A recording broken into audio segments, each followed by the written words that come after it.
Shalom, selamat siang Bapak Ibu yang terkasih dalam nama Tuhan. Saya yang bernama Martinus Baini, Prodi Teologi semester 6, NIP 08012397. Saya akan memvideokan saya pada siang hari ini sebagai tugas saya atau ujian saya kepada Ibu Irlina Waruhu MTH tentang mata kuliah penginjilan lintas budaya. Saya akan masuk membahas bab 1 tentang introduksi penginjilan lintas budaya. Artinya penginjilan adalah sebuah kosakata yang sangat umum dalam kehidupan kita sebagai orang Kristen dan sebagai warga gereja. Sebagai sebuah kata yang umum maknanya sepertinya dasar Alkitabiah yang paling jelas bagi penginjilan yaitu amanat Anggur Kristus yang berbunyi. Artinya karena itu pergilah jadikanlah semua bangsa muridku dan baptislah mereka dalam nama Bapa dan Anak Roh Kudus dan ajarlah mereka melakukan segala sesuatu yang telah kuperintahkan kepadamu. Artinya Tuhan memberitakan kita, mari kita mengajarkan mereka, mari kita menjadikan semua bangsa murid Tuhan. Dia memberitakan kita untuk memberitakan Injil di mana-mana kepada orang-orang yang masih belum percaya kepada Tuhan. Dia mengatakan mereka dalam nama Bapa dan Roh Kudus. Mereka dibaptis dalam nama Bapa dan Roh Kudus. Dan diketahui aku menyertai senantiasa sampai kepada akhir jam. Artinya dia menyertai langkah kita sampai akhir jam. Dia menyertai kita ketika kita mau mengabarkan Injil kepadanya. Kedua, Allah menghendaki semua orang di keselamatan. Allah semua menyelamatkan manusia, saya dan saudara. Allah atau Tuhan menyelamatkan kita sampai sekarang. Mungkin ketika Tuhan tidak menyelamatkan kita, kita tidak hidup pada hari ini. Tapi karena Tuhan mengasihi kita, karena Tuhan menolong kita, bisa kita lihat di dalam 1 Timotius pasal 2 ayat 34. Allah tidak pernah meninggalkan kita. Bagaimanapun kita melupakan Tuhan, tapi Dia selalu bersama kita. Kasih kepada Kristus sesama. Bagaimana kita mengasihi, bagaimana kita melakukan kasih Kristus kepada sesama kita. Tuhan sudah memberi contoh kepada kita bagaimana Tuhan mengasihi kita. Begitu kita juga seorang, mari kita mengasihi Tuhan kita. Kita mengabarkan Injil kepada orang-orang yang masih belum percaya kepada Tuhan. Makanya dibilang penginjilan lintas budaya. Ketika ketaatan, bagaimana ketaatan kita untuk melayani, bagaimana kejujuran kita untuk melakukan setiap pelayanan, bagaimana ketaatan kita mengikuti setiap proses yang Tuhan perintahkan kepada kita. Keempat, bagaimana kerelaan kita untuk melakukan firman Tuhan, untuk menginjil di mana-mana. Mungkin secara manusia kita tidak mampu, banyak kerugian kita. Kenapa saya melakukan saya cap, tidak ada gaji kayak gini. Tapi karena kita sebagai hamba Tuhan, Tuhan yang sama Tuhan ada upah kita. Amin, amin. Keempat, pengertian penginjilan. Ada beberapa 1, 2, 3 sampai banyak 3. Archbishop Kepetiu tahun 1918 mendefinisikan kata penginjilan adalah untuk menghadirkan Yesus Kristus dalam kuasa roh. Bagaimana kita menghadirkan Yesus di dalam tengah-tengah kita ketika kita berdoa, ketika ketika kita menyembah, ketika kita lakukan setiap aktivitas, setiap beribadah kita, mari kita sungguh-sungguh menyembah kiranya Tuhan hadir di tengah-tengah kita.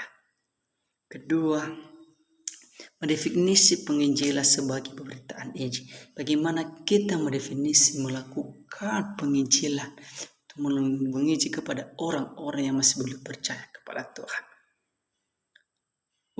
Bagaimana usaha menyatakan bahwa penginjil adalah dengan gembira mengabaikan kabar baik. Artinya mari jangan kita mengabaikan kabar baik dari itu. Ketika kita sudah mendengarkan kabar baik itu, mari kita juga membagikan kepada saudara-saudara kita dimanapun kita berada. Lanjut bagian B, konsep penginjilan lintas budaya. Bagaimana konsep kita melakukan penginjilan? Mungkin banyak beda-beda budaya-budaya ketika kita keluar dari Nias, ketika kita ke Semra, ke suku-suku yang terbaik, ketika kita melakukan penginjilan.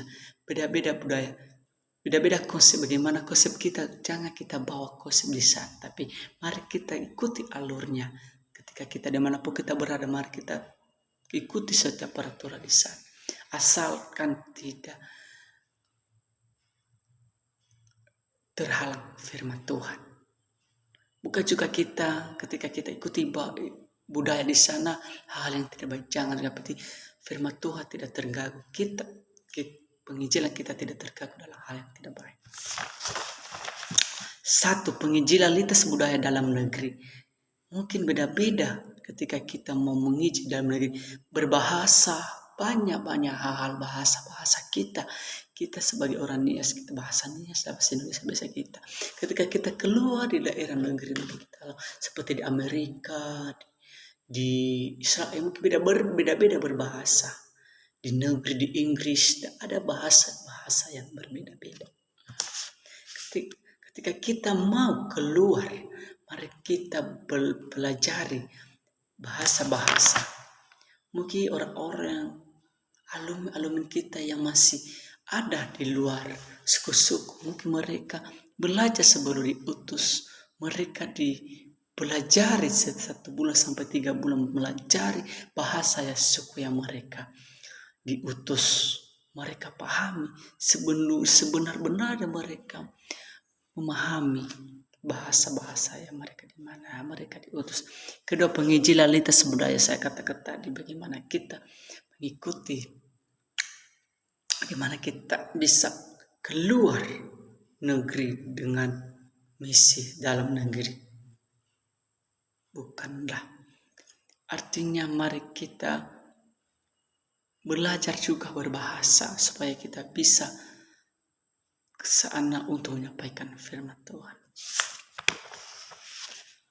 Masuk dalam bab 2 tentang budaya dalam gerakan pikir misiologi.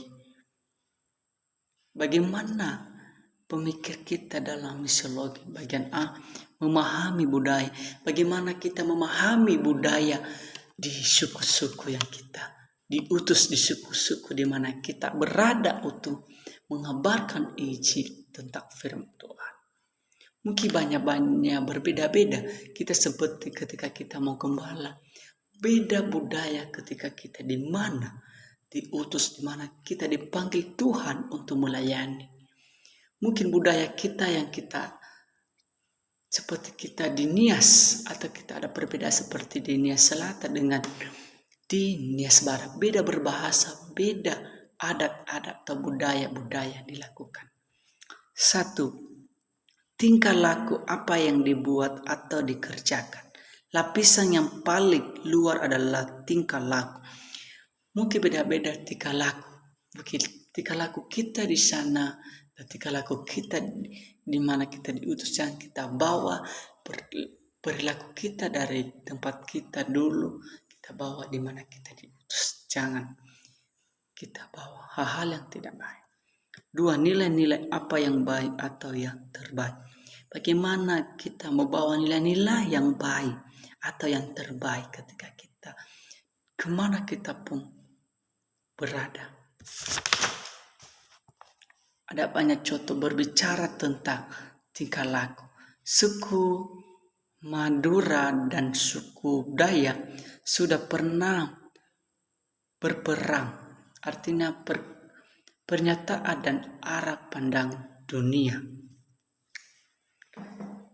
Kepercayaan apa ya? Artinya inilah merupakan refleksi di kepercayaan. Bagaimana kepercayaan kita? Apa yang benar? Apakah kita sudah percaya kepada Tuhan benar-benar? Yang keempat, cara pandang dunia. Bagaimana cara kita memandang dunia secara pandang dunia apa yang terjadi?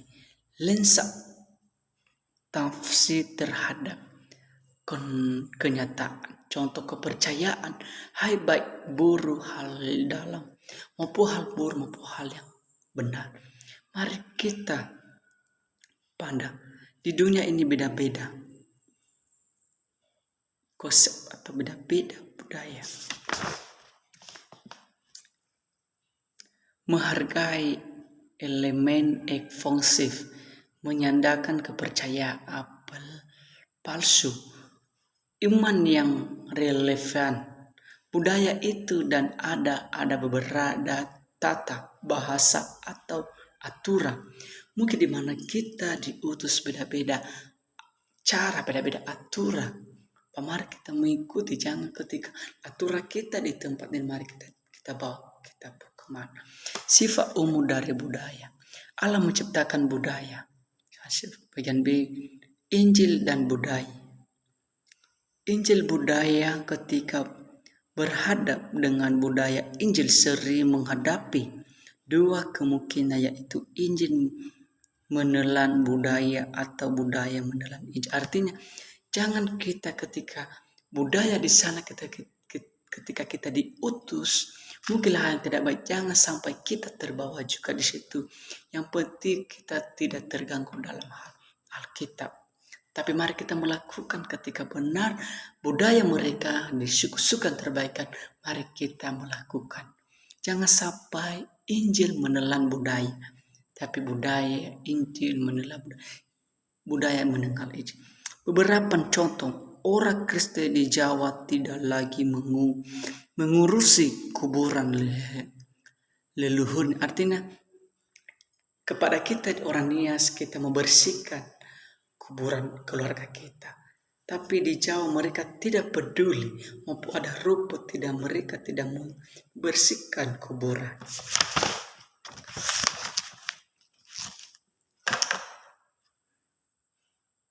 Analisis budaya. Satu tahap fenomenologis. Artinya tahap ini yang melihat fenomena di permukaan saja. 2 tahap ontologi. Pada tahap ini kita berusaha menggali fenomena lebih dalam lagi untuk mengetahui realitas yang sebenarnya.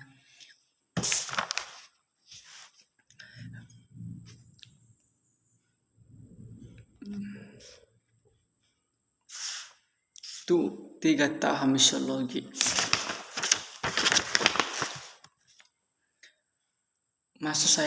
Kita masuk dalam bab 3, pentuju dan tantangan penginjilan lintas budaya. Mungkin banyak beberapa ketika kita menginjil, banyak beberapa tantangan yang kita hadapi. Sebelumnya mungkin kita sudah tahu orang kakak-kakak alumni yang masih diutus, ya sedang ada misi untuk mengabarkan Injil, banyak tantangan yang mereka hadapi. Mungkin kita ditolak ketika kita mengabarkan Injil. Mungkin banyak tantangan yang kita alami. Sepertinya dana dan doa budaya kita butuh. Mengapa saya katakan kita butuh? Karena kita tidak ada doa dan dana dan budaya, kita tidak bisa mengabarkan Injil. Ada beberapa sampai 8. 1. Alkitab harus menjadi otoritas final dalam proses kontekstualisasi dan boleh patuh kepada teologi.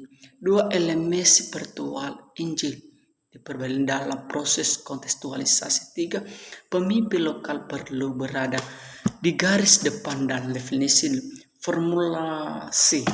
3 setelah ditolak. Dan 5 sampai 8. Bagian B, tantangan para penginjil lintas budaya. Menjadi orang penginjil lintas budaya adalah sebuah respon terhadap panggilan Allah sekaligus merupakan sebuah keputusan besar. Apakah kita sudah benar-benar siap? Mungkin keluarga kita tidak mengizinkan, tapi kita butuh doa. Kita butuh doa ketika kita tidak diizinkan untuk mengabarkan kabar baik. Banyak bahasa tantangan untuk menginjil, untuk mengabarkan kasih Tuhan. Tetap bahasa, bagaimana bahasa kita. Bahasa itu adalah penting juga untuk mengabarkan kasih Tuhan. Mungkin kita dikatakan tadi dari bab 1 sampai 2 tetap bahasa. Soalnya kita diutus di negeri, tapi itu perlu bahasa. Kedua, pandangan hidup. Bagaimana kita, hidup kita, bagaimana hidup kita bersama Tuhan. Bagaimana hidup kita mengikuti hidup suku-suku kita diutus. Ketiga, nilai-nilai. Bagaimana kita menghargai nilai-nilai mereka. Bagaimana kita menghargai mereka. Bagaimana kita menghargai budaya mereka di sana. Kepemimpin, bagaimana kita memimpin jemaat atau suku-suku. Bagaimana kita memimpin jemaat atau suku-suku yang terbaik. Bagaimana kita di organisasi. Bagaimana cara kita untuk membangun organisasi suku-suku terbaik. Bapak Ibu yang terkasih dalam nama Tuhan, ini saja yang saya bisa paparkan pada siang hari ini tentang materi penginjilan lintas budaya. Mulai bab 1 tentang introduksi penginjilan lintas budaya, bab 2 budaya dalam rangka pikir misiologi, bab 3 petunjuk dan tantangan penginjilitas budaya. Demikian yang saya sampaikan. Sebelumnya saya sapa kita semuanya. Shalom, shalom.